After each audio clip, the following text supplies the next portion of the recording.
We're going to be looking at Persian carpets. They're very geometric. They have multiple borders. This isn't just a border, but it's several layers of borders. And they always start in the center. It's very measured, and we're going to be counting as if they were threads on a loom. But we're going to be drawing. We're accustomed to drawing very freely. And a student did this as a design for a Persian carpet. But it wasn't until he redid it that he got it right. You can see that this is wrong and this is right. And the difference is that this is geometric. And the squares in the graph paper guided him. He didn't just plunk the flowers in the middle of the page. He counted squares and divided in half to find the middle of the page. We're going to be learning about the legend of the Persian carpet. Retold by Tommy DiPiola, illustrated by Claire Ewart. Many, many years ago, in the land once called Persia, there lived a kind and wise king who was much loved by his people. He lived in a white stone palace of many rooms, surrounded by gardens filled with flowers and fruit trees and sparkling fountains.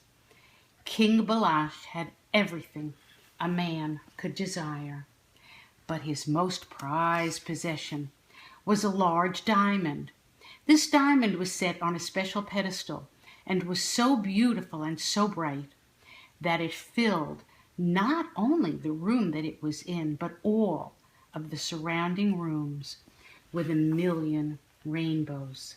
King Balash was not a selfish man. He loved and trusted his people so much that he kept no guards near the diamond. Every afternoon, when the sun was just right and until it set, the king opened the doors of his palace. Anyone who wished could come to see the walls of the room painted with the diamond's light. One day at dusk, as the crowds were leaving, a stranger to the kingdom slipped in among the visitors and stole the diamond. Like the wind, the thief raced his horse across the rocky plain toward the desert and the setting sun. But the horse stumbled. The diamond fell from the thief's hand and it shattered on the rocks. The setting sun shone blood red on the fragments and reflected 1,000,000 sunsets into the thief's eyes. He staggered off empty-handed, cursing his luck and rubbing his eyes. Now, it was the king's custom to spend the time of the rising sun in the hall of the diamond with its amazing reflections. But instead of 1,000,000 rainbows, all that greeted the king was the empty pedestal and the room filled with shadows and gloom. "Call my people," ordered the king. "I must tell them of this tragedy. They must help me find our treasure." The people set out, and soon a small boy named Payam, who was an apprentice in the street of weavers, came to the rocky place. The morning sun shot through the diamond fragments and dazzled Payam with such a sight that he couldn't believe his eyes. Off he ran to the palace and was brought before the king. "And there, O king," said Payam, "among the rocks is the diamond, broken into 1,000 pieces, sparkling in the sun, reflecting all the colors of the rainbow on the ground." "I must see for myself," said the king. "Go with me." And when they reached the place, King Balash was so overwhelmed by the carpet of diamonds that he sat down and said, "I shall always stay here. I shall never enter the dark palace again." "But sire," cried Payam, "you can't. Who shall rule the kingdom? Who shall guide the people?" But King Balash didn't listen. He stared at the shimmering light, lost in his own thoughts. The people were in confusion. Without a leader, they and their homes could be attacked by any robber king from the desert.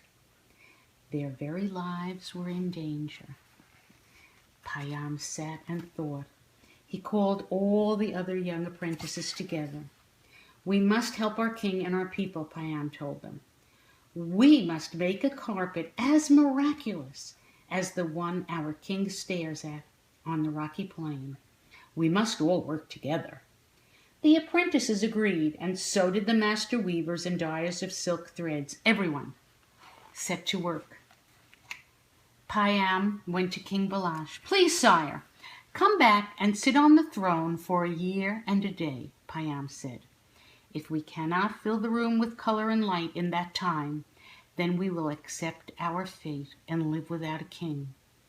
A year and a day." It was the least he could do for his people, so King Balash agreed.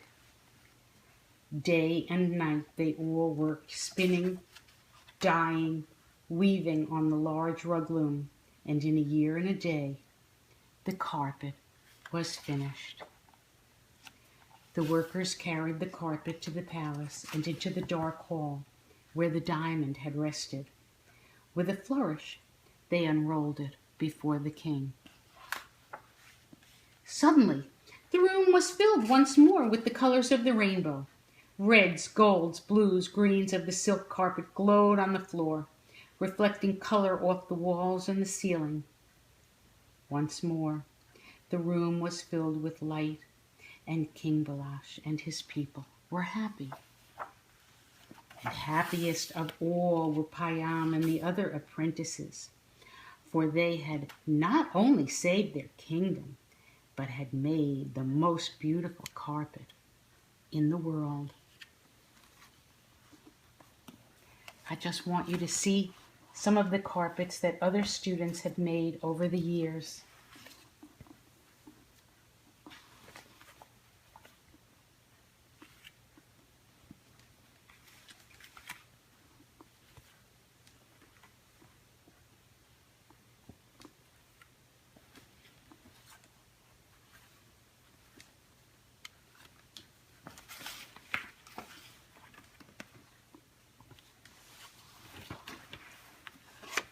We're going to begin with the multiple borders, and you don't go from left to right as you would ordinarily or if you were writing.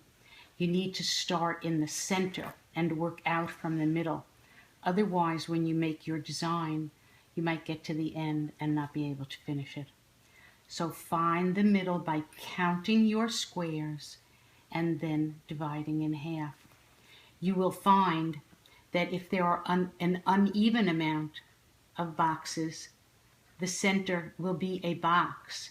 But if there's an even amount of boxes, the center will be a line between two boxes.